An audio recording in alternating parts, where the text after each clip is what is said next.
My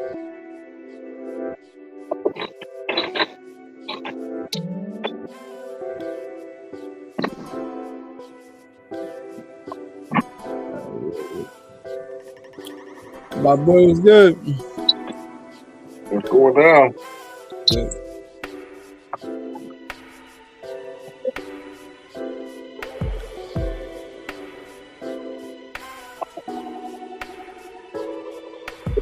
What is up, everybody? We are back again with another episode today. I got my co-host back on the show. We got an interesting video today. If you look at the thumbnail, you already know what it is. I got a few things that I want to address to my co-host real quick because he's the coach basketball. So I want your intake on this question real quick for today's show. But with all being said, this is a Basketball Dreams of Knowledge. I am the co-host Aramis. I'm Ray Daniels. And let's get right into it, boys. All right. So you saw thumbnails today, bro. I got a bone to pick with the reps. I got a bone to pick with them, bro. So listen, man. Here we go. All I'm gonna say, I'm gonna try not to, like crash out and get pissed off right now. I'm gonna try to come correct, But used to be a head coach, right, for basketball. So I want a head coach perspective on this. Steve Kerr, right? He's coaching Golden State Warriors, and they're facing the Rockets in a knockout round in the ACC tournament. So we're facing the Rockets. We are 15-0 against the Rockets. We beat them 15 times for the past few years now. We beat them every single time. The only time we lost to them was in 2021. I think it was like around April 2021. We lost against the Rockets. That was the only time. So it was like 90. It was like 90. It was like 990. It was a tie game, and there was a loose ball. They weren't even they were like 80 feet away from the basket. 80 feet from the basket, loose ball. Jalen Green has the ball. Kuminga is fighting for it. He calls a timeout, and they say it's a foul. Where's the footage? I would have to see the footage. If you had the footage, I could see it, but that's the hitter. That's the hit or miss. Usually, traditionally, a loose ball. If both people on the ground and both people kind of have a hand on it, it should be a jump ball. It is a jump ball, but guess what they did? They called it a foul, and they had him shoot two.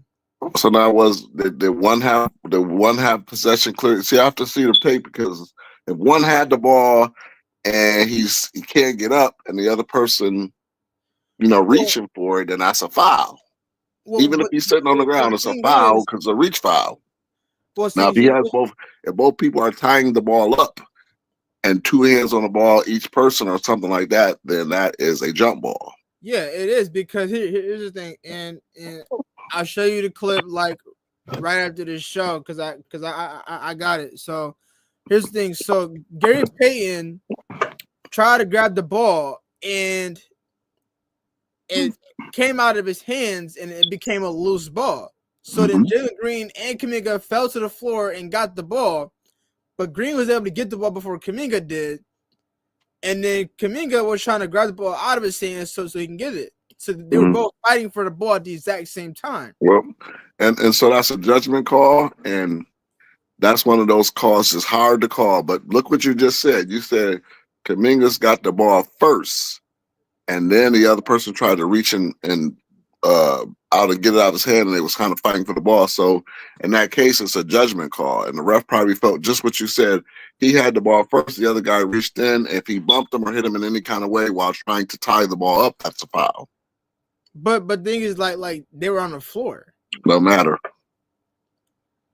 Possession is possession. They must have said because Porzingis had, or whatever his name had, possession first, and then the other guy tried to tie the ball up after he had possession. So they made a judgment call and said, well, he had the ball kind of first. The other guy did try to tie it up even though he was on the ground. They just considered that to be a foul. So that's a judgment call.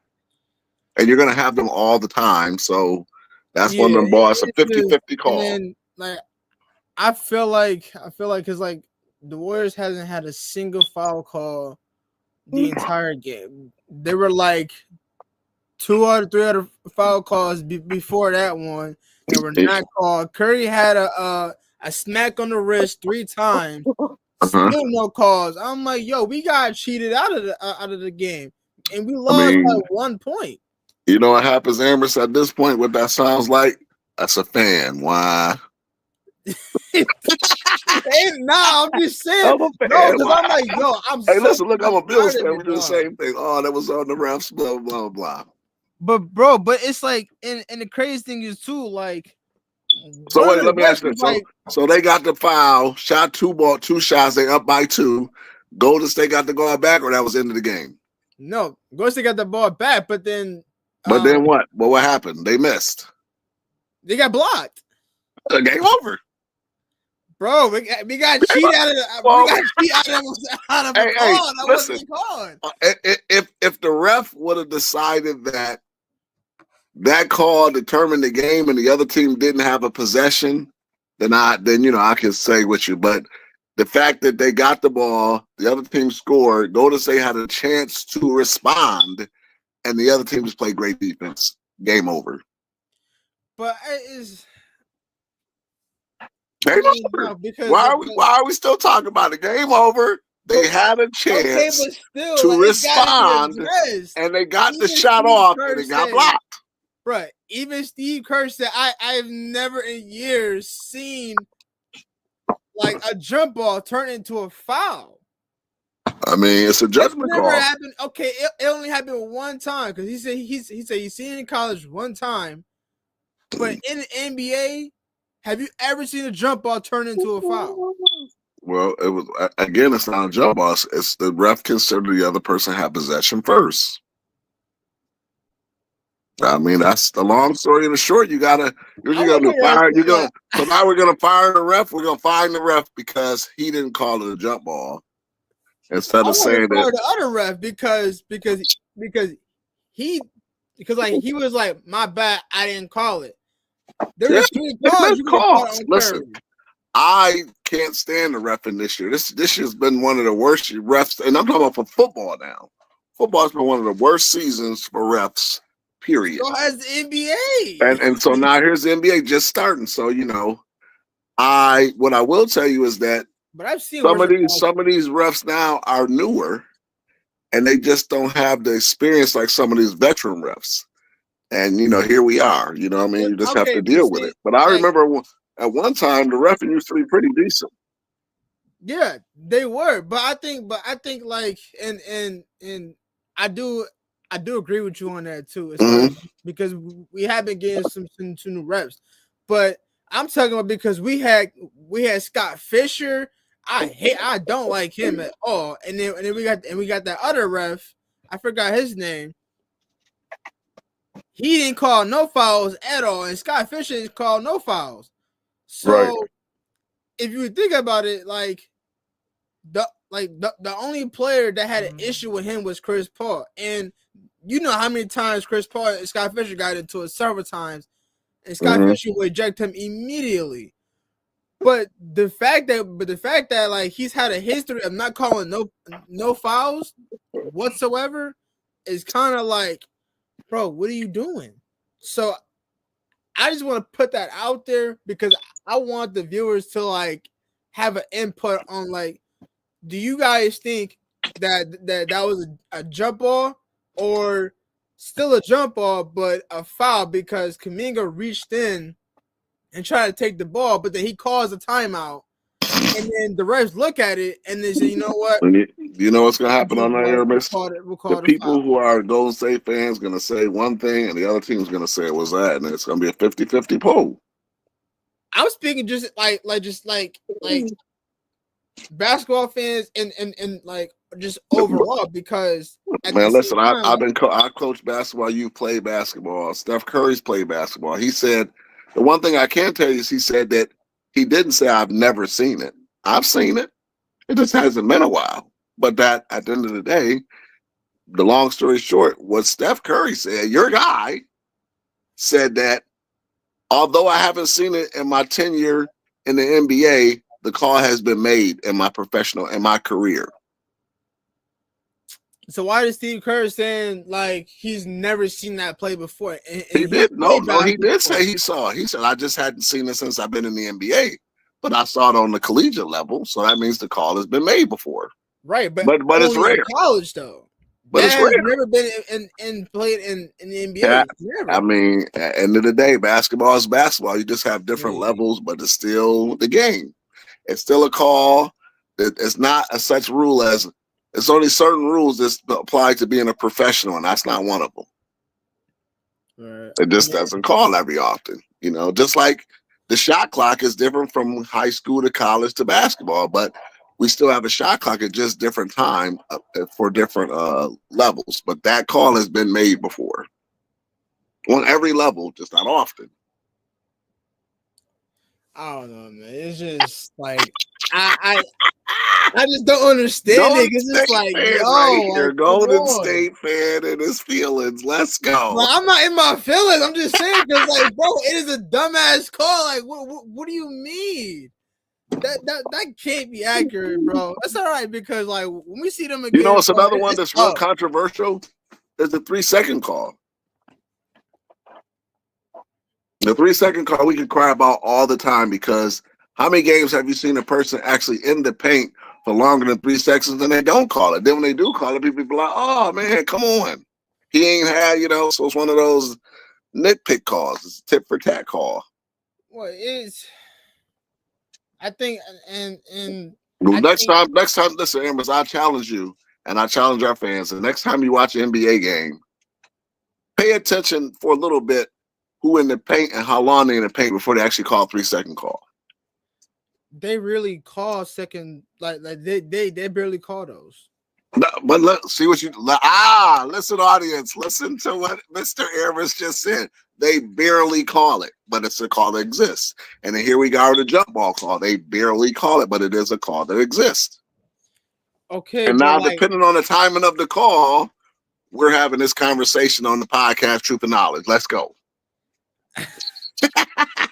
Because this call was made one possession prior to the other team getting the last opportunity to score. And most of the times you say, hey, as long as you get a last opportunity, it is what it is. And in this case, Golden State got a rare call against them, but they got an opportunity to answer and they got defended. Game over. All right. I mean, that's the honest truth. Because now, Amos, what I will tell you is that we as fans, players, everybody, we hate to see a referee determine the outcome of a game. Now, in that case, is that did the referee determine the outcome of the game or not? Be honest. Be honest. Did the referee in that case, fans? Let's help Amos out. Did the referee determine the outcome of the game on that call or not? And my definition of it is, if you ask me, in my opinion, I would say no, because Golden State actually got an opportunity after the call, had a possession to score, and they failed. Because, well, I mean, yeah, they couldn't get a shot out because the one thing is, too, that they knew that the only person that was going to get that ball was Curry. So they knew that they had to have somebody who was a good of a defense to lock him down. Mm-hmm. And then you still had Brandon Podziemski, you still had Buddy Hield, you still had Gary Payton, you still had Draymond that was on the floor, and Looney. And then you had Trace Jackson, you know. So my thing is, I blame it on the coach. It's all coaching. Great defense for one team. Bad call for Kerr. Because if you're telling me that the only person in the stadium that everybody knew that Curry's going to get the ball, why he didn't drop a play then for somebody else? Because you knew they was going for Curry. Well, no, because I mean,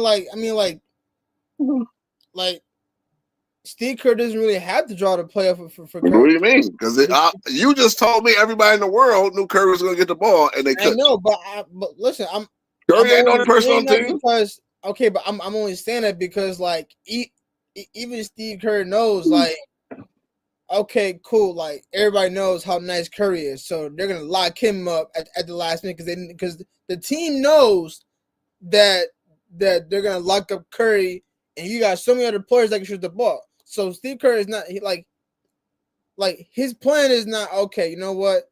We got Curry, we're good. No, like you still got other people on that floor who has a good 3-point percentage. It's not just Curry up like over there. So what happened? Everybody got locked up. So The then whole what you lineup. so you're a defensive guy. What do we say then? They have played great defense to close the game out. And look, see, the one thing is like I'm not gonna brag about how like on the Rockets, but I love how they play defense, and I love how my Warriors play defense too. And like you said, I love defense, and the way how Steve Kerr acknowledged the Rockets defense, I'm like that shows respect and that shows appreciation to how good the Rockets played. And I'm not Now gonna lie, that Rockets shows played their heart out. appreciation to the game. And he said that, listen, call a spade with spade. If them boys play great defense, I have to take my hat off to them because we had an opportunity to control our destiny and we got locked the fuck up. Exactly. Period. Well, see, and that's a good thing because like I've seen a lot of NBA games where like there's some lack of defense or they don't rely on that and be like, okay, you know, we're good. You know, like oh, we lost. There's no point in locking up. No, you lock up or you play some good offense until the clock hits 0. Right. And guess what the Rockets did? Now my case in point, Aaron, was look how this conversation that went. We've been on here talking about this for 5 minutes, 10 minutes now. And we started off with it was a horrible call. And then we ended up at that Steph Curry said, you know what, great defense. So I give him kudos because he didn't cry about the call because why? He had a chance. Bro, so why cry about the ball? Listen, because he could have said, even though they beat us up, that call was bullshit and it cost us the game. No, that's part of the game. Whether it was a rare call or not, the truth of the matter is we had an opportunity and we just got D'd the fuck up. Well, I'm not worried about the last. No. That's what Steph Curry said though. So kudos to him for at least keeping it real and acknowledging that they really got defended and not blaming it on that call. My main concern is those 3 foul calls, and then this last, and then that first last play. The second play, okay, cool, that was good defense. I'm gonna give them flowers. I respect that. They played defense the whole entire game up until the last point. They fought hard, and so did Steve Kerr boys. I'm gonna give both of them flowers because they both played their heart out. Yeah, but at the same time, listen, I wish I would have saw it. I'm gonna have to go back and pull it up on YouTube and visit. But so who's moving on? So Golden State Law, who was that? Who beat them? Rockets beat Golden State 91-90. So now they face OKC for the championship. I think they face them later on at 9. You got it's 4:20. So in a few minutes, it's gonna be Atlanta and Milwaukee facing at 4:30. So I got winners of those games advance the championship. Yes. So I'm gonna have to catch that one at 4:30. Yeah. So this is like the semi round. Right. So like whoever wins goes to Las Vegas and they face up. I'm not gonna lie. I think Milwaukee and Atlanta, OKC and Rockets is gonna be a good matchup. Those two are phenomenal teams. And I got Milwaukee tonight winning. Bucks is winning tonight. That's what I got the Bucks winning tonight. Yeah, of course. And on top of that, Middleton is back. So I feel like there's gonna be, and crazy thing is Atlanta's small. They ain't got no bigs except for Jalen Johnson, Clint Capella, and then Trae Young. He's 6'2". Dame, he's 6'3", 6'4". You know, and then like they got so many bigs. They got Giannis, Brook Lopez, Middleton, Gary Trent Jr., and then you got that shooter. You got that second year, third year shooter that they got. Like, how you can be able to stop that? Like, everybody can shoot the ball on that team. Dame, I mean, like, Dame gonna shoot, but he not gonna rely on shooting no more, because he knows that everybody around him is, like I feel like Dame, he changed his game up a lot since his day in Portland, because he knows that, like, he needs to get everybody involved more. Like as you get older, you gotta change up your game a little bit more. Same thing with Curry, same thing with Bron, same thing with Chris Paul, same thing with all these great vets. You got at some point you gotta change your game up and just get everybody involved, or find a way to score a bucket. Same thing, i.e. Michael Jordan. Yeah. Michael Jordan didn't win any championships until he decided that I have to get everybody else involved. Exactly. Then he won 6 titles in 7 years. Right. Why do you think? Yep. Like, why do you think Kyrie, Curry, LeBron, KD, like all them boys won? Because they had to switch up their games. That's the and it's called a team sport. It's not an individual game. So until you it's take the I out of there's no I in team, and then once the player, no matter how good you are, realize that. Yeah. What Kobe said, but it's an Emmy in that joint. Yeah. Kobe was all about himself. Like literally, if y'all watch Kobe, like I remember the interview where Shaq had with the team. It was an interview, but Shaq had with the team where the players were like, "You need to tell Kobe to pass the ball," and then Shaq goes to Kobe, he's like, yo, Kobe, you got to pass the ball more. You got to pass the ball more because there's no I in team. And then Kobe like, it's not, but it's an ME in that joint. I'm like, yo, but like Kobe is a cold killer, man. He's like he's like a bright image of MJ though. Like he's just like my first time seeing Kobe play, I'm just like, yo, like he nice. Like I think the first time I seen him play was like 2017. I think. Well, I mean, I saw when he came in as a rookie and he sat on the bench. He didn't start his rookie year. So how was Kobe Bryant in his prime? In his prime, we already know what he was. That's why he's the Mamba. But when he first came into the league, he was definitely, able to compete in his rookie year. He was 19 years old, but he didn't start. But it didn't take long to see why he was drafted to the NBA at 19, because he could play. Hands down, it just took a little bit of time, and not much time, but he didn't start as a rookie coming out the whole time. Now, I could tell you 2 players, and it might have been more. I don't know all the facts numbers, but, just like I'm saying, Kobe didn't start when he came out at 19 as a rookie. I can tell you, like Magic and Larry Bird, they started every game as a rookie. Right. Jordan, too. Not to take nothing away from Kobe, it just depends on, Kobe was on a team that was kind of stacked, where those other 2 teams wasn't so stacked. Only team that was kind of stacked when they came out and still started was Magic. Magic had Kareem, Worthy, all of them. Cooper, he played on the stacked team and went straight to the starting lineup. Kobe came into the team with Shaq and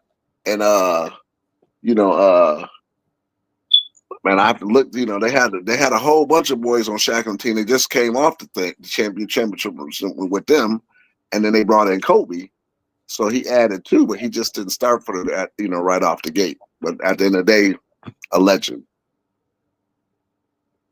Yeah, I mean, like I think, like I didn't know who Kobe was until like I started hearing it from like from you, my stepdad, and everybody else. People are telling me about how nice Kobe was, or like he's like a spit image of Michael Jordan, and like how he used to No, idolized his game. no, that's not true. He was not a spitting image of Michael Jordan until he developed this game later, because that was one of his favorite players, and he practiced Okay, as a gym rat, and he studied and became where he could pretty much. They put an image of them two side by side like this, and he got the moves down pat so much that, you know, Michael was the greatest player, and he was like, I aspire to be him and better. And it got to the point where, you know, he could do everything that Michael Jordan can do, verbatim. Okay, But at first, when he first started, he wasn't that, though. He was still dangerous, but I'm not mad at him, because if you have to pattern your game after somebody or add to your game to emulate somebody, you did a hell of a job, because Michael Jordan is that dude. Right. And the killer instinct. That's the difference, because why isn't LeBron in that conversation piece what we just said? What's the difference? Because LeBron is a great player, still a great player. We haven't had a conversation about LeBron, but now we're talking about Kobe and Michael Jordan, and the difference between Kobe, Michael Jordan, and LeBron is what?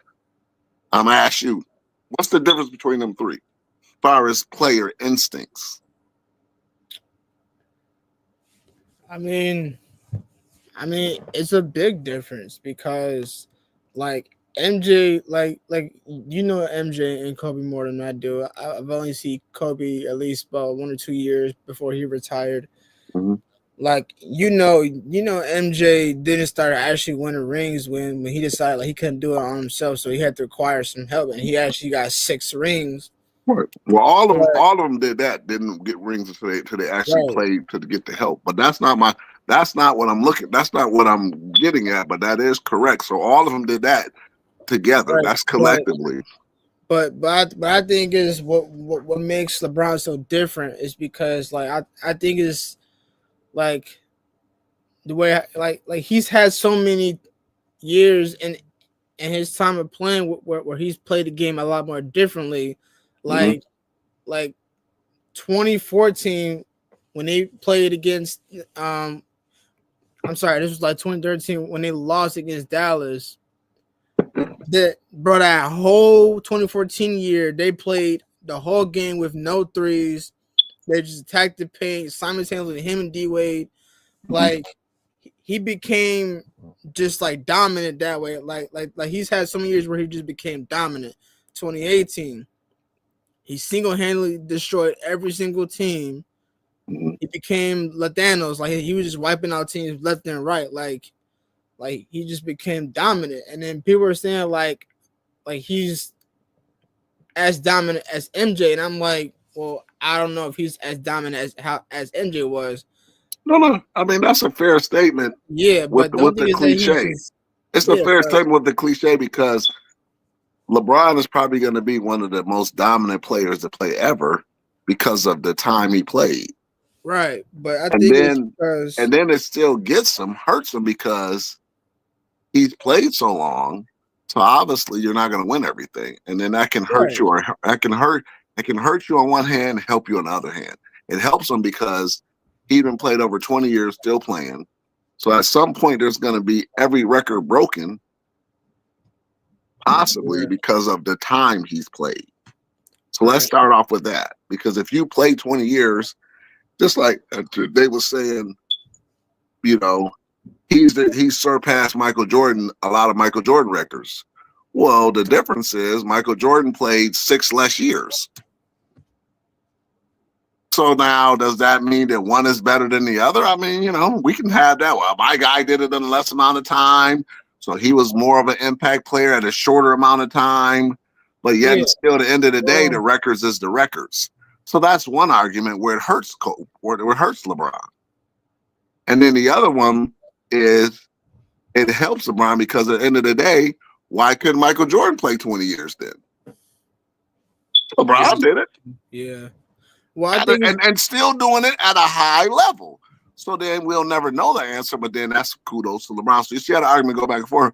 But the point I was trying to make when I first posed the question was that the difference between LeBron, Kobe, and MJ is that MJ had a killer instinct. Magic said this: when it comes down to the chicken championship time, who should have the ball? Kobe. Nobody else. And then on LeBron's team, who should have the ball? Him. Okay, so LeBron takes some heat in his career over time because, you know, he was supposedly getting the image that he doesn't have the killer instinct. And the killer instinct only means that, hey, I'm the shit. There's nobody that can fucking stop me in the league. So when it's crunch time, get out the way and let me take over the game. Well, I think what Magic did it. Magic has done it years past. And he referenced it. When the ball is on the line, this is where stars are born. And if you're not going to step up to the plate control and take over the game at that time when you're needed the most, then, you know, that's the difference between a super all-star. I should say an elite player versus an all-star. Because LeBron's an all-star and he's an elite player. But what happened with him is, in my opinion, because he's been in the league so long, it catapults you into the elite player because the time you've played at a high level. Now, if LeBron played half his career, if LeBron played the same amount of years that Magic or Kobe played, we wouldn't be talking about this because he wouldn't have all the numbers he had in the same time period they did. Yeah. But that doesn't take away from LeBron. It just means that, you know, he was blessed to play longer and blessed to play because very few players have played at the age he had and still be an elite player. Jordan included. When Jordan was 39, 40 playing for the Wizards, he wasn't what LeBron doing right now. LeBron just went to a whole nother team from when he left from Cleveland to Miami to the Lakers, and won championships everywhere. Michael didn't do that.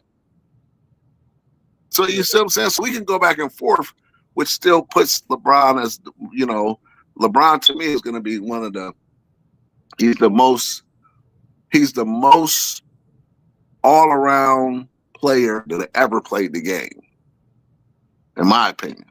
Now, is he the one with the most killer instinct? Nope. No, because that's what I was looking for. Because LeBron and Kobe, I mean, not LeBron, Jordan and Kobe they both got the killer instinct. Killer instinct means that, hey, bro, I don't give a fuck about none of this. If it's for the money, I can take over the game and kill it. I don't need nobody. I still need people, but you get me to a certain point, I got this. Yeah, I mean, and I've seen LeBron do it, and then I've seen sometime where you expected him to do it, and he deferred because he was trying to say that was the right play. And sometimes and this is only when you're at the highest level, sometimes you making the right play is the wrong play because at the end of the day, you're the best player on the court. And that's a hard question. Do I make the perfect, by the book, textbook, correct play, i.e. I'm double, it's 2 seconds left on the clock or 3 seconds. Do I defer to the open guy on the wing or do I take the shot? And that's the difference. Kobe and Michael gonna say, fuck that dude on the end. Because there's nobody on the court better than me. And I trust with all the skills I got, if they double team me or not, if I get the correct space, it don't matter if it's 5 of them or 1 of them, I'm going to get a bucket. And get a bucket. That's the difference. Kobe, LeBron has done it a couple times, but there's a couple times when he was in that same situation and he went to the correct play and then he rolled the dice when he hit Ray Allen in the corner when he played with Miami.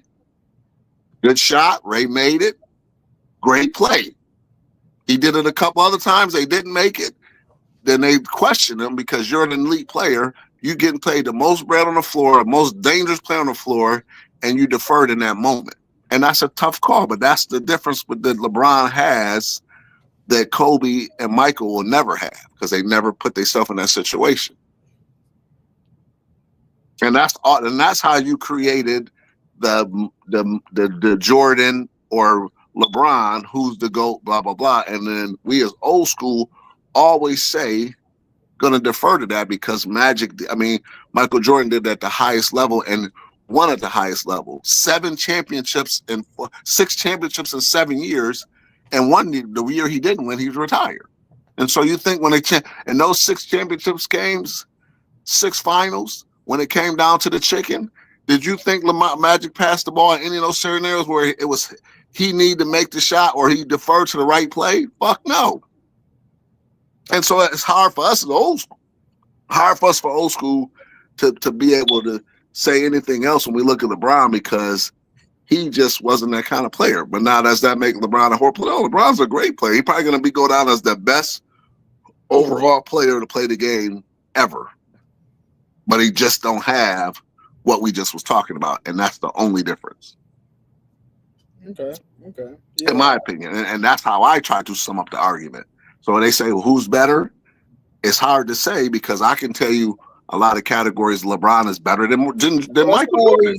Yeah, and that's what I always thought about too. Like, because of course, yeah, like they started to really narrow it down to like who is the GOAT, either MJ or LeBron. It's like, why is it even debate right now? Like, I mean, it's a debate because at the end of the day, and here's where Father Time gets you. LeBron been playing in the league 20 years. And, I don't know how long Jordan played. Let's say what if Jordan played 15, 18 years or whatever the case may be, whatever it is, LeBron has played way more years. So over time, you're going to have way more stats and things that go against you in this situation because you've been in the league so much longer. Right. But he's been in the league so much longer that he's still playing at a high level, which is amazing. And Kobe and LeBron hasn't done that. And they could have. They walked away from the game. And when they got to those certain points in the game, they wasn't dominant as LeBron. No fucking way. So it says, and I pulled it up, MJ played in the NBA for 15 seasons from 1984 to 2003. Now, listen what you just said. He played 15 seasons, got traded to the Wizards, and played, they said, oh, he was a starter. He was a good, solid all-star playing at the Wizards who had lost a step. Now, we ain't saying that about LeBron. LeBron ain't lost shit. No. But you see the difference? So now we can switch it on to my MJ people where you ain't doing what Kobe doing. And, I mean, not Kobe, LeBron, because you only played 15 seasons. But yet still you was in the owner box going out there trying to cook your teammates to show them how to do it. Kwame Brown, he went out there from the suites talking about Kwame. Don't make me put my shoes on and go out and show you up, number 1 draft pick rookie. But you wasn't doing that like he ain't doing that like LeBron doing it. LeBron said, "Fuck that! I don't need to go put the suit on. I'm gonna stay right on the court and cook these fools same way." So good, kudos to you, LeBron, because Michael Jordan ain't did none of that, but he want to come and talk shit and take his suit off and show what he can do for a few minutes. Versus LeBron saying, "Shit, I can still go out here and do it at 40 at the highest level because I'm that dude." Right. So we can talk shit, and that's so for that debate, who's the GOAT, is going to forever go on. But at the end of the day, in my opinion, the only difference with that conversation, the old guy versus the new guys, is because they're going to say, LeBron just didn't have the killer instinct like Jordan, and i.e. Kobe, and the only reason I say i.e. Kobe because Kobe was a great enough player to say, hey, I'm gonna pat my game off of somebody who was a killer in my time, which was Michael. And ain't no other 2 players been cold as them in that regard with killer instinct. Nobody. Magic, you can put Magic in there, but at the end of the day, he ain't Kobe or LeBron or Kobe or Matt or Jordan, and LeBron will never be. And LeBron will go down as one of the greatest players ever. Exactly.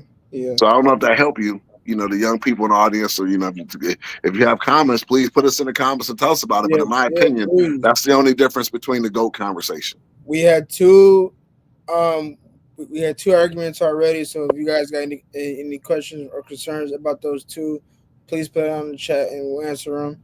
Mm-hmm. So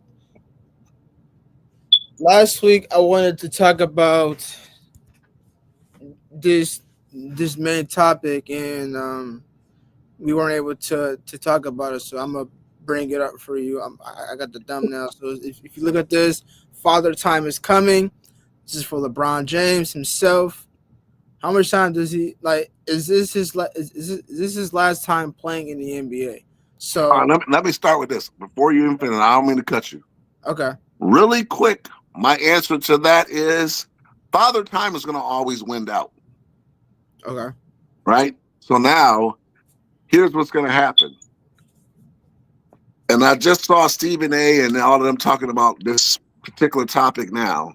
LeBron, at this point, at 40 years old, in order for him to be playing at a high level and win, they require him to play 40 minutes.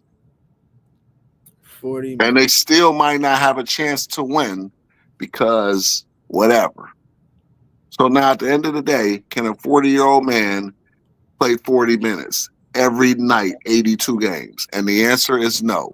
And all you people think, I don't give a fuck how much shit that he taking and how much money he paying for his body, he cannot play 40 minutes a night.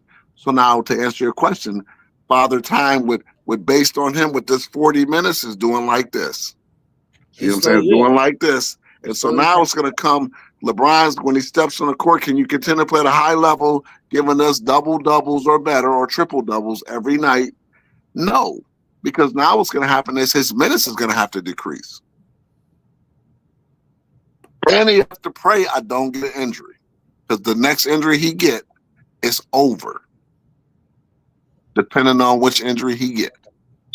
He did a little pinky, he can come back. He get any foot injuries, Achilles broke, any of that kind of stuff, it's over. You know what? He's missed 2 games because of a foot injury. He's missed 2 games already. That ain't no fucking injury. I'm talking about shit. I've seen people miss seasons. He get a season in. If he gets an injury that requires him to miss a season, he's never going to come back. And if he does come back, he'll be. The whole point of that, what you just said, Father Time, means that LeBron is not the guy that can play the whole game no more at 40. He's going to start to have to become what they call a journeyman. And can LeBron play that way? Can he move to be a 6-man? He's gonna, because you know what's the difference between a 6-man and a starter? Minutes. This guy could come in and play a solid 20 minutes needed out of a 40 game, and he gonna replace the starter. But can he play 40 minutes? That's the difference between a starter and a 6-man. I still think he shouldn't play 40 minutes. Okay, so now let me ask you the question. If LeBron doesn't play 40 minutes a game or pretty close to that, are the Lakers a contender? No. Let me walk off the stage. No. They lost 5 games in a row. Okay, so that answers the what? Father Time question.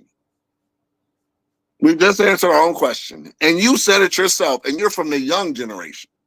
He's not, because he's not anybody in think about it, like anybody who is reaching Father Time, and people are bringing up the questions like, can he play another, like listen, like he's playing 40. Oh my gosh, he's playing 40. He could play another 4 or 5 years. Okay, cool. That's cool and all. That's cap. But really think about it. Like, can he, about his body is and how he's playing, do you really think he can play all 40 minutes and 82 games? Even JJ said he shouldn't play. He can't because okay. So let me ask you this now, and this is what LeBron do, because LeBron's a businessman. Mm-hmm. He don't give a fuck about no one team. He loyal to LeBron. Yeah. And you know why I say that? Because when Magic played, he didn't even go to another team. When Jordan played, he didn't go to another team. So he stuck with my team that drafted me, and I'm that. LeBron changed the game. He's like, fuck that. I'm going to go where I can go and have a chance to compete and win championships. That's what everybody did. And that's what the name of the game is nowadays. Before, in the old school, we didn't do that. Yeah, you had to stick with that team. You stuck with your team. Right. Curry been playing with with the Golden State Warriors forever. Mm-hmm. KD went to KD was a LeBron, a floater. Mm-hmm. So Chris you know what I mean? But when you go old school, that wasn't how it was so much. Some people still got traded, but the ones who are superstars, they stayed and cemented their foot in. So now with that being said, let me ask you this. And we know LeBron shouldn't be playing 40 minutes, but he's still one of the best players in the league. Does LeBron trade and go to another team where he can win championships? Because that's what y'all do. Yo, actually, you know what? You brought up an interesting question because that was going to be my next topic I was going to bring about. Because right now, LeBron go to any other team, he could be a starter or a sixth man and win championships. So now does he keep doing that and continue his legacy? Because I can tell you a few teams LeBron can go to right now and leave the Lakers and get a championship this year. Name a few teams. Do you think LeBron? Anybody that's a contender. OKC, Bucks, Knicks. Let's go down the list. Rockets, OKC, Spurs. Right, he can go to the Spurs right now with Wemby, and they got limited resources and be a killer. And Chris Paul's on that drink too. Ooh. Come on, bro. We talking about LeBron now, but this is what he do. So now, does LeBron continue to stay there in Lakers, or does he just say fuck it? And because I'm LeBron and I want to continue to make the best business decision for me, because it ain't about financially. Right now, the only business decision he should be making if he continue to make business decisions is how many more chips do you want to get before you sit down in your father time window? Well, right now he's trying to get number 5. So are you going to give? Is he going to get 5? Is he going to get? Okay, let me ask you a question. Him staying on the Lakers, is he going to get a chip in the next 2 years? No. And then he might only have 2 years left in his whole career. Right. But the thing is, like, do you think, and this is a question to you, do you think LeBron is going to ever, in his last moments of his career, do you think is he ever gonna pick a trade to leave LA and go somewhere else, or do you think? Okay, let me ask. Okay, so that's fine. Let me answer that. I wouldn't put it past him because he's done it before. Okay. So why wouldn't he do it again? He's done it 2 other times. So what are we talking about here? Well, I mean, because he left Cleveland to go to Miami to get a chip. He left Miami to go to the Lakers to get a chip. So why wouldn't he leave the Lakers to go somewhere else? Well, he's done it before. Well, my question is that because in Stephen and like ESPN. Well, my bad. I forgot he left Miami to go back to Cleveland to get a chip, and then went to Lakers to get a chip. Right. So he's done it 4 times. But why wouldn't you think he'd do it again?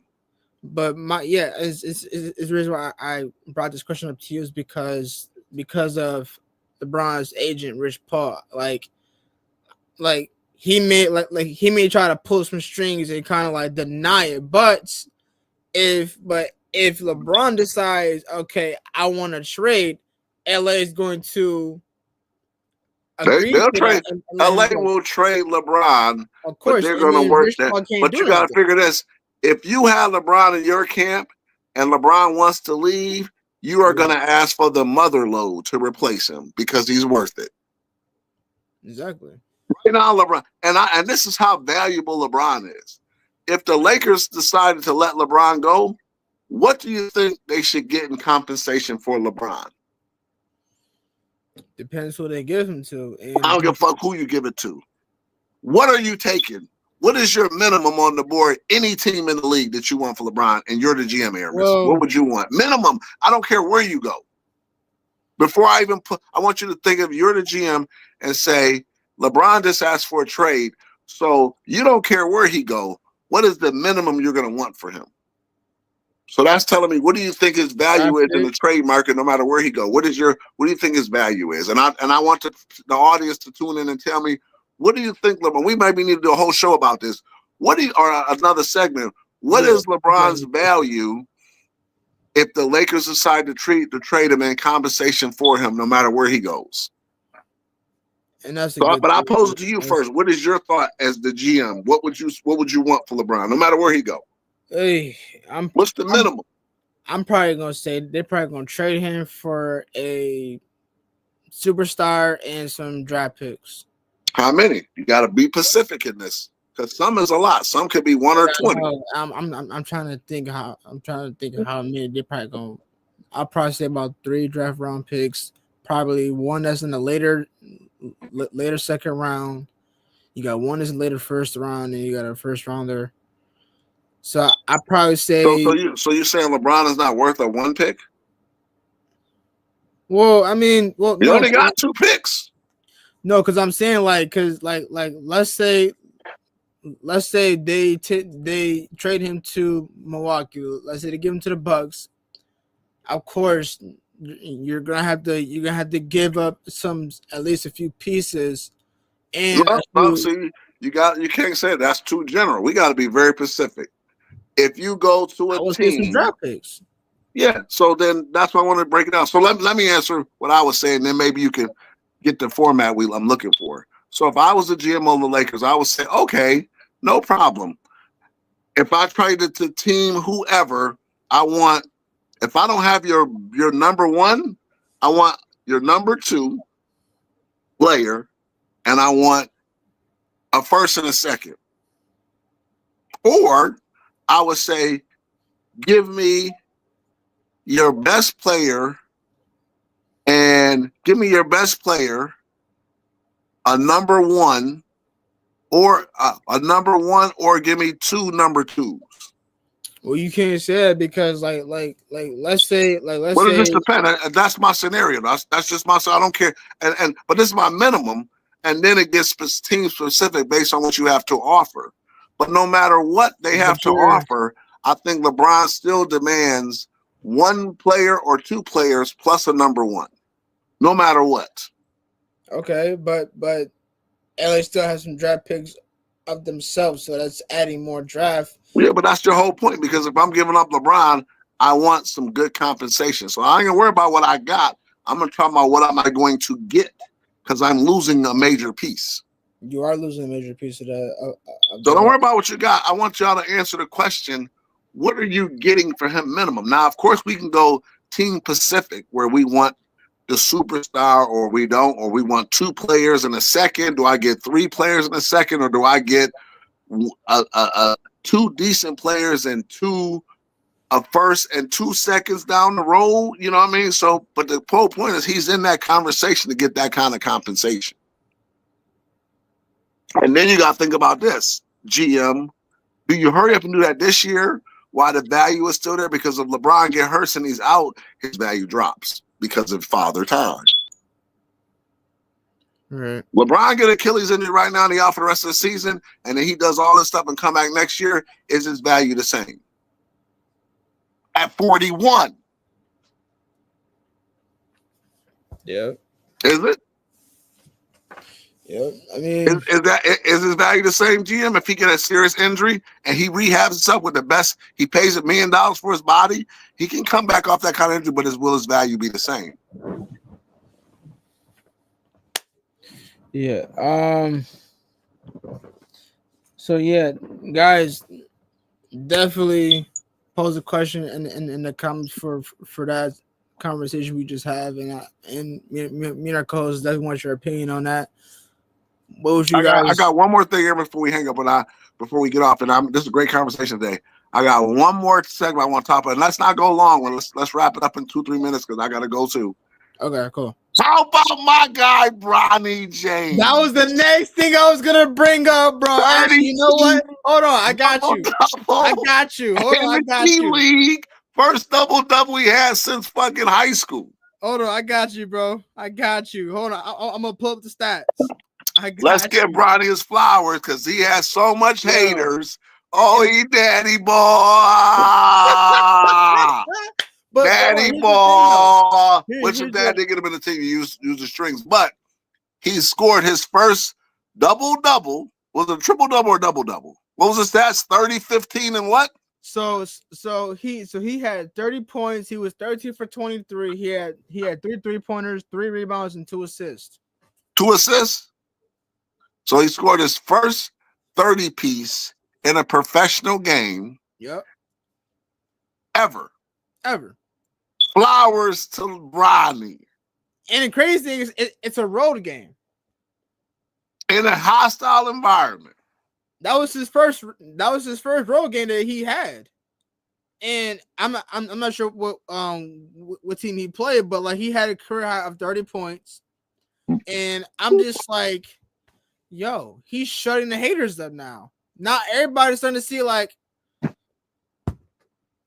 he's nice. But the one thing is too, you shouldn't put any downfall or any hate on an NBA player at all, because if you think about it, most NBA players, the vets, y'all hated on them from the beginning, and then look, like you got to give it time for a player to develop in the league.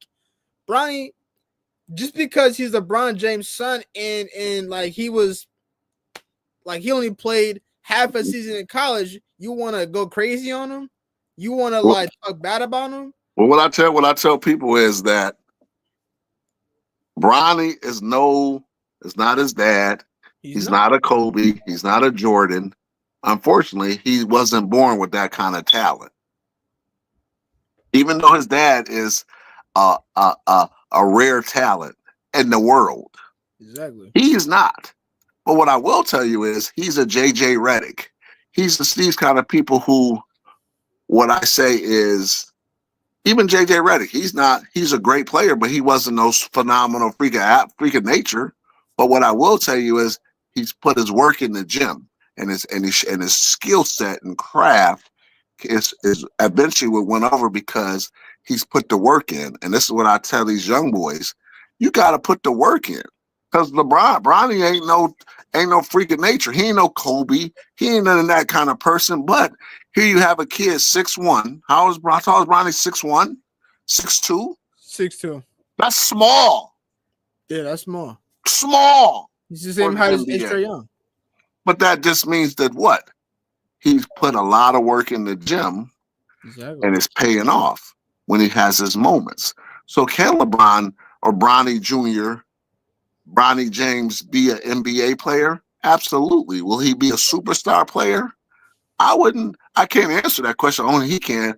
But I would forecast and say he's not going to be in the light of his father, MJ, Kobe, Shaq. He's not going to be in that level of a talent to me, but he's going to be more like a tier 2 or tier 3 player. Exactly. He will make a great 6 or 7. Bronny will make a great bench player. Coming off as a 6th man. Coming off as a 7th man. Giving me quality minutes. You know what I mean? And then step his defense up, because now this is where he have to be a student of the game to be able to win out, because he's definitely not a freak of nature where he can just dominate the game because of his natural talent. That ain't what it is. But this attributes to people who are undersized and they put the work in. Bronny has put the work in at 6'1", which is a small man for the NBA. He just showed you on an NBA, on a professional level, I could come in and put in 30 on a given night, undersized, because he put the work in. So I will say that. Yeah, I mean, yeah, and back to what you said about like, are people gonna think he will become a superstar one day? I wouldn't say that in particularly, but it really depends on him and how far he grows in the game and how far he develops his way to play the game. And the same way how LeBron did, like each player plays and develops a lot different than anybody else does, and they have their own way of playing and their own goal to achieve. So to think that Bronny being a superstar, okay, I mean, we can't say that until he gets closer on that level. Then we could try to come back and have this conversation. But if I was a betting man, Aramis, I would say more not so than so. Okay, that's what I would say. But that's because we live in an age where you see how we want all or nothing, but that doesn't define you. So what if he don't become a superstar? But Would you rather have would you take your odds and say Bronny James is going to become an all-star NBA player that goes in the Hall of Fame? Or would you gamble to say, you know what? Bronny James is a player who can be a mid to low road, play 15, 20 years and be a solid NBA player, maybe average 9 and 17, not 9 and 9 and 9, 9 points, 9 assists or something like that for his career. And he played 10, 12 years. Right. Which one is what's the difference? Well, the difference is one, you're looking for him to be what his dad could be. Because if it wasn't for his dad, we wouldn't even have this all-star conversation talk because he ain't that dude. Exactly. But he is a dude who I can say, hey, he made it to the league. Who is the guy? Because we wouldn't even know fucking Bronny's name unless you played for your team. Because he made the team. And then we say, oh, we do got this dude, Bronny. You know, our number one point guard got hurt. Let's get Bronny in there because he's a solid. He may not get no turnovers. He can protect the ball. And now we're judging him by his skill set in the position. And that's the pressure that Bronny had because I think that he could be a good journeyman in the league. Exactly. But will he be an all-star? Fuck. I can't say fuck no. We can't say that right now. But we don't know. But I would say based on his size and different things of that, and size, we have some players that defy the size because you know who's the coldest 6'1", 6'2" guy ever to play the game? You want me to give you those flowers? You ready? Allen Iverson. And Bronny ain't no goddamn Allen Iverson, goddamn it. No. So I don't want to be saying because he's undersized. You do have some undersized player that can ball. But he ain't the top of the food chain for that size of a player that played in the NBA. That would be Allen Iverson. The answer.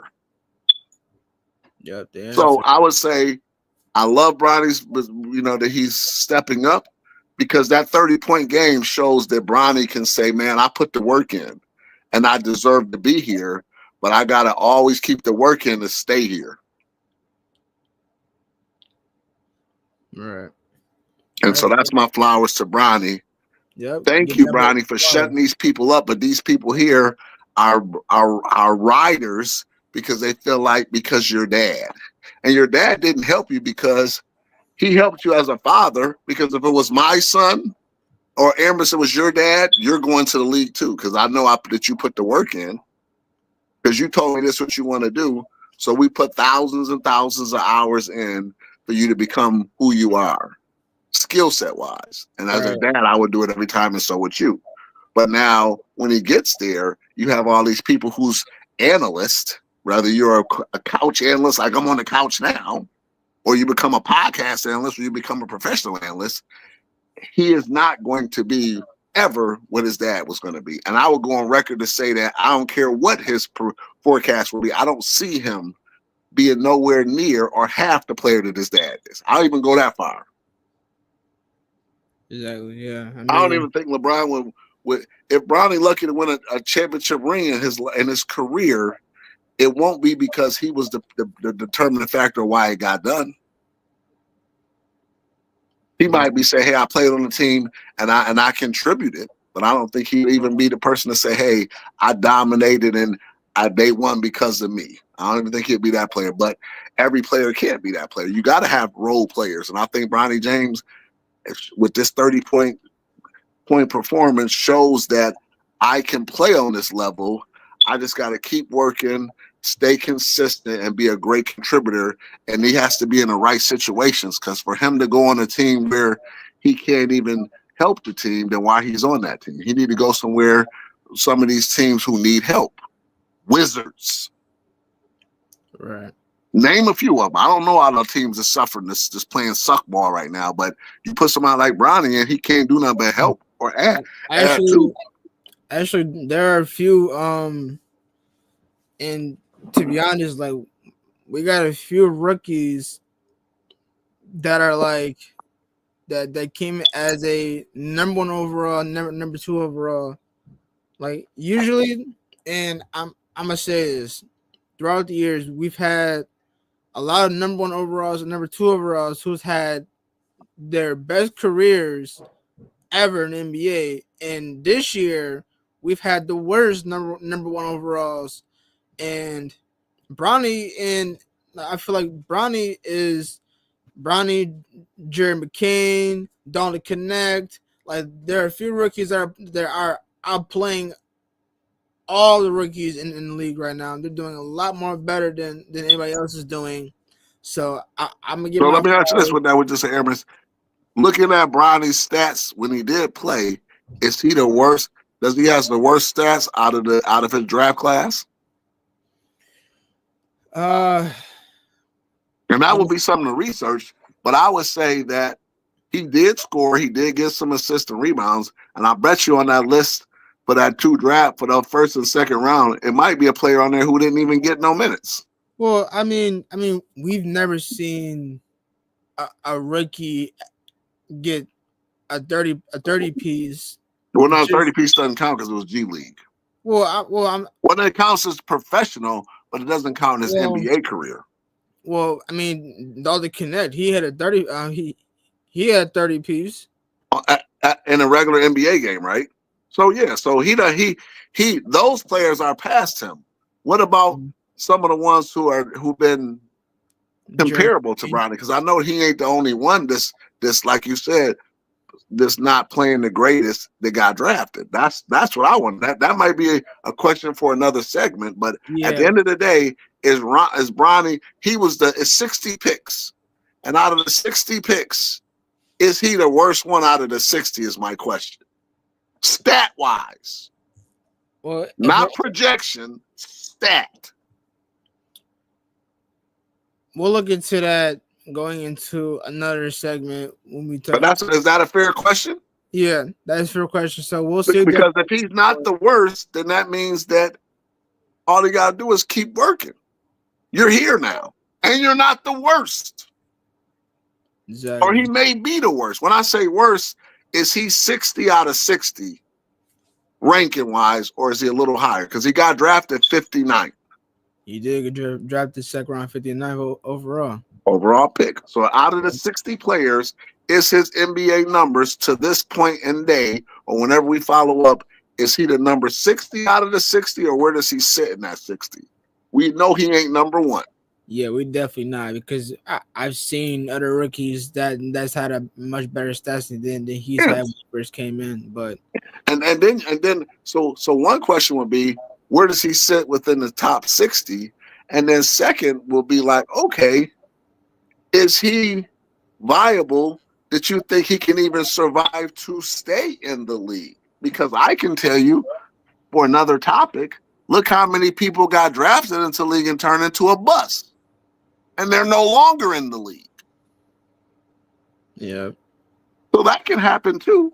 So my challenge to Brian, my challenge is we can have those are topics that we can bring up in another segment. But my challenge to Brian is, based on what you just showed me, finally, with the 30 performance, congratulations, shows me that you can still be in the league. Because remember, to make the league, to be league, you're an elite player. Let's make sure we give people their flyers, because you can be a person that played the league 10, 15 years, average 5 points, 2 point, whatever it is, but nevertheless, you're still an elite player that made the highest stage in the world. All right. You might not have to be the superstar, but you're still on the roster, which means you're still contributing, and you're taking your professional career. And I think Bronny can be in that limelight, at least, with the pressure off of him now about being his dad.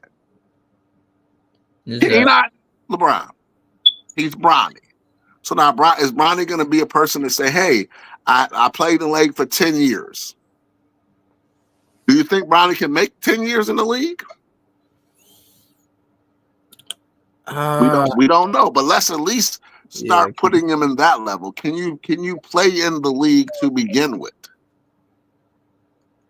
Can you play good in the league?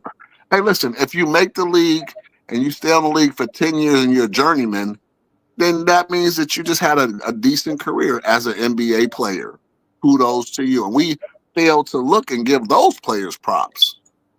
The roster 1 through 12 can't be everybody a superstar, but 1 through 12 means I got to be somebody that's talented, knows the game, and we can get him in the game if need be. Because if not, then why the fuck is he on the team? Exactly. So right now, I'm just looking for Bronny to be able to say, "Hey, can you make it in the league? Whether you're a high player or a low level player, but you're still." And people have to understand this. You're still one of the top players in the world because you play in the NBA. Who gives a fuck if you don't average no more than 10 points in your career? The question is, how long did you be able to say, I can compete at this level and contribute to a team and make a career out of it? And nobody can take you from that. Right. But we all want to put, because he got so much pressure because of his dad. Well, and if it wasn't for his dad, we wouldn't even know who Bronny was. But we would say, well, damn, he owned the league. He must be somebody. Right. He made a National Basketball Association professional team, which means you can compete at that level. And that's where the problem with Bronny had, because we're still trying to see if he can play or even deserves to be on the level. And we have people, quarterback or couch quarterback saying that this guy ain't shit. He shouldn't even be in the league. So Bronny, with his performance the other day, shows that, hey, I can compete to at least be in the league. I might not be my dad. And then now that's on Bronny to prove people wrong, to say, hey, I'm going to be an NBA player. Right. And he don't even have to do it.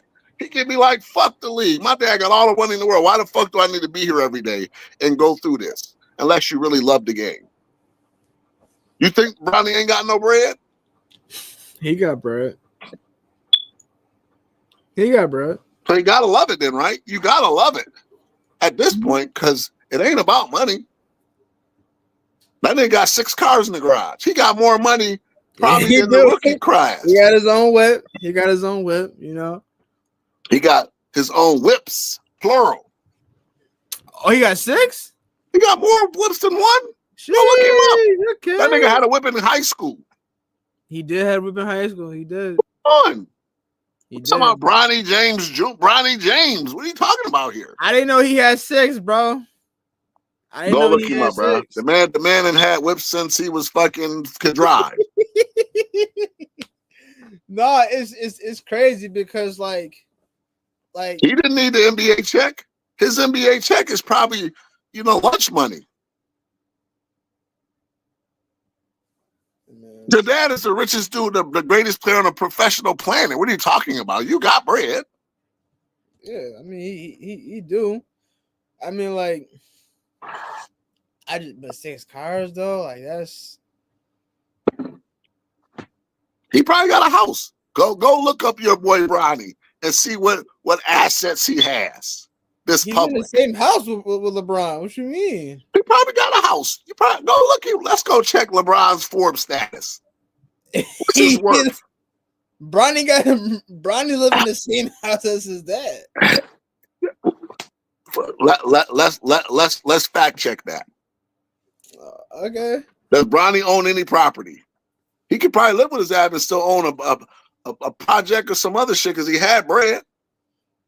I bet you when you fact check, his dad has got Bronny set up, NBA or not. That he might be a mogul, real estate investor. You don't know what he is. Let's go Google Bronny assets. He don't need no NBA money. It's right here.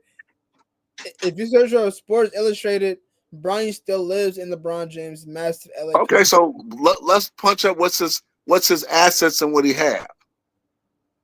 Because this kid live in his dad's house don't mean he ain't got shit. Let me see. How many cars does Bronny have? Well, let's pull up what's Bronny James' net worth first. Let's pull up what his net worth is. Not his dad's, his. All right, hold on, give me a minute. I'm curious to see that. And what I will say, I'll go on a limb and says that Bronny James' net worth is higher than anybody in his draft class right now. Eesh. Where's it at? Now we talking about money. Talking about no skill, we're talking about money. Thank you, Dad. It ain't showing it. Let's look at the comment. Can somebody in our audience look up what is Bronny James' net worth? Hey Google, what is Bronny net? Ain't it like 1.157 million? I think that's it. Bronny James' net worth. 10 million. We just Googled it. Oh, I see it now. Yep, yeah, 10 million. Come on, bro. That's Now, his out net of his worth. draft class, who got 10 million net worth? Nobody. Come on. Nobody. Let's talk about That's it. crazy. And Nah, so that's now, insane. yes, I 10 live with my million, dad. bro? Do I have to live with my What the dad? hell? No. That's insane, bro. 10 million. 10 million. That's crazy because no NBA player has had a net worth that. Yo. I mean, some have some, but I just want to tell people, don't get it twisted. He don't have to do this. Yeah. And he don't have to live in his daddy house neither. He don't have to, but he just choose to because why the fuck not? Yo, why not? I'm comfortable and my 10 million is sitting there whenever the fuck I want to go or do. Or use.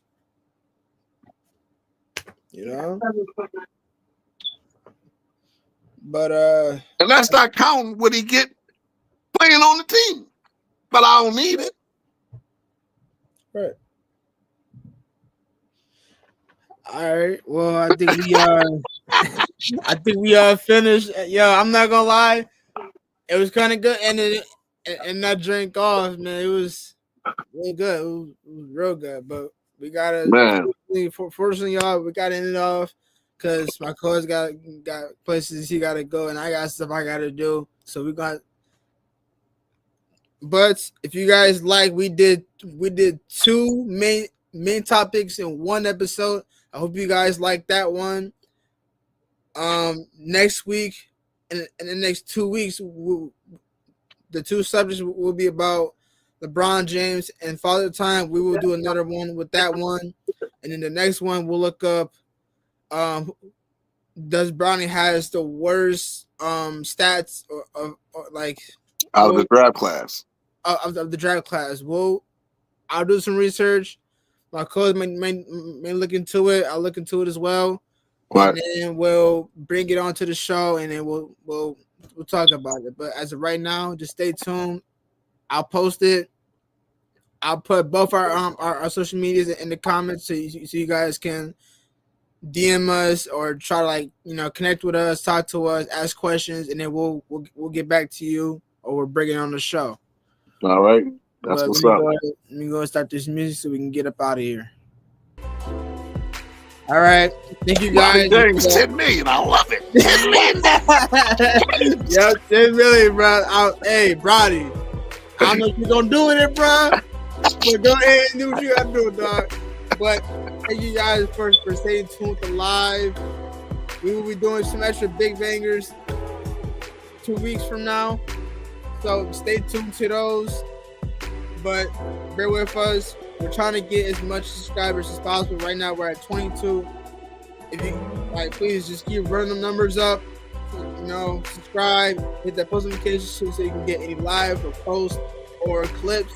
I will be doing more clips on Mondays and Wednesdays. Those days I will be doing clips on. So stay tuned with those. And the more subscribers we get, the more we, figure about doing clothing designs or stuff like that.